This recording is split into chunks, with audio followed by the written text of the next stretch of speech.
after the Salisbury poisoning row. At least 12 Palestinians are killed after a mass protest on the border between Gaza and Israel. A British soldier working in Syria with American troops has been killed, fighting the so-called Islamic State group. New bail rules are leading to thousands of crime suspects, some involving murder and rape, being released without any conditions. Also, in the next hour, a new form of supercomputer. Scientists say quantum computing could open up amazing new possibilities. We can begin to solve problems that would take us today more than the lifetime of the universe to solve in seconds, hours, or days. And coming up in half an hour on BBC News. It's Weatherworld, marking 100 years of the Royal Air Force. And where better than here at its biggest base, RAF Brize Norton.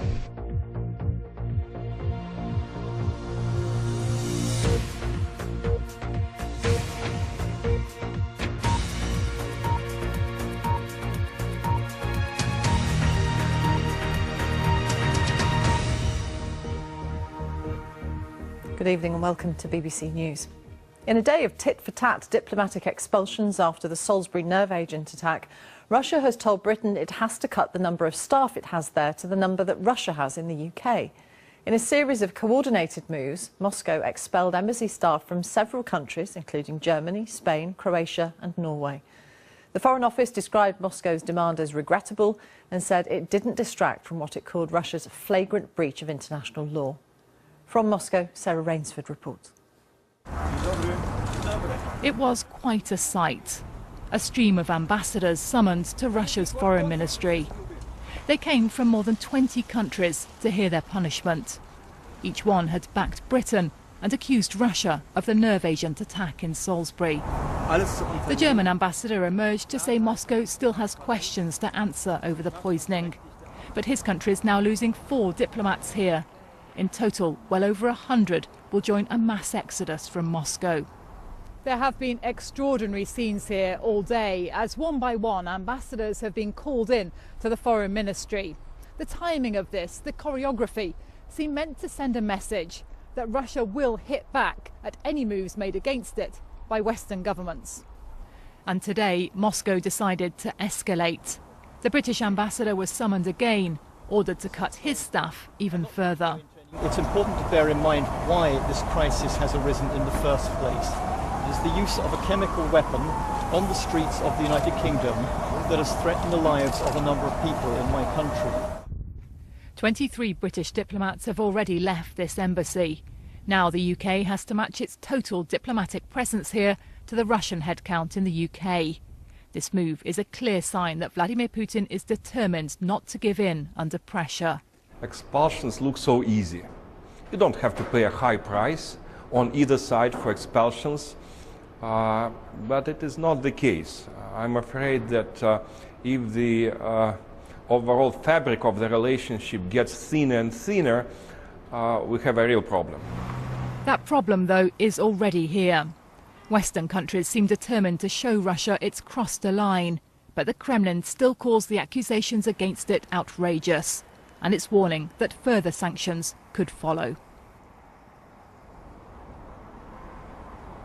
Well, today Russia insisted that it didn't start this crisis and said it's being forced to retaliate against what it calls unfriendly moves by the UK and its allies. The Kremlin spokesman said that Mr. Putin wants good relations and that he is open to dialogue. But judging by today's expulsions and particularly those extra moves against the UK, it seems that Mr. Putin is pushing for that dialogue on his terms.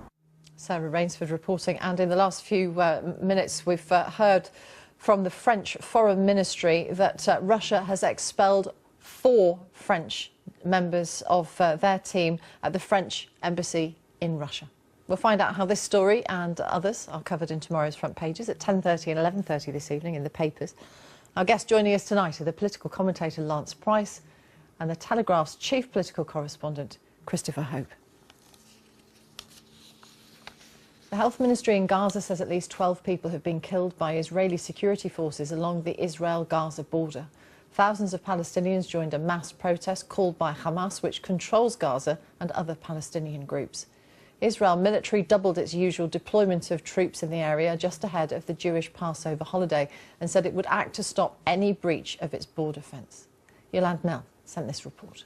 A chaotic rush to the hospital, with hundreds of Palestinians injured in Gaza.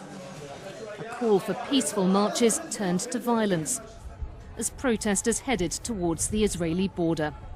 Israel's military says it used tear gas and opened fire to stop anyone illegally crossing into its territory or attacking soldiers.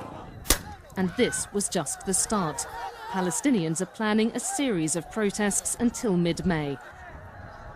That will be 70 years on from the creation of the State of Israel.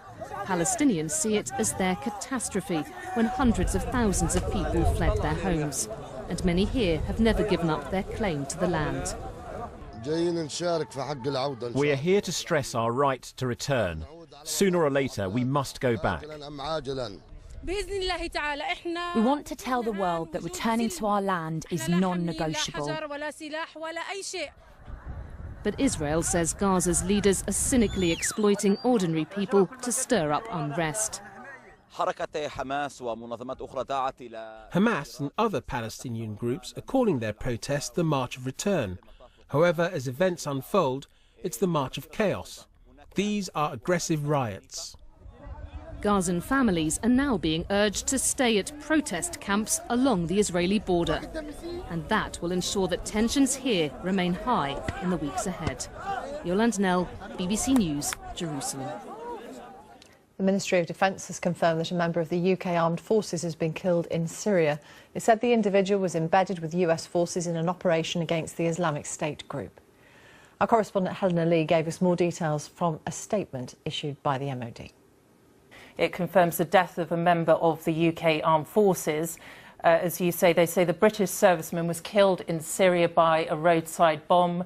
They also say, as you mentioned there, that the soldier was embedded with US forces at the time of an operation against so-called Islamic State.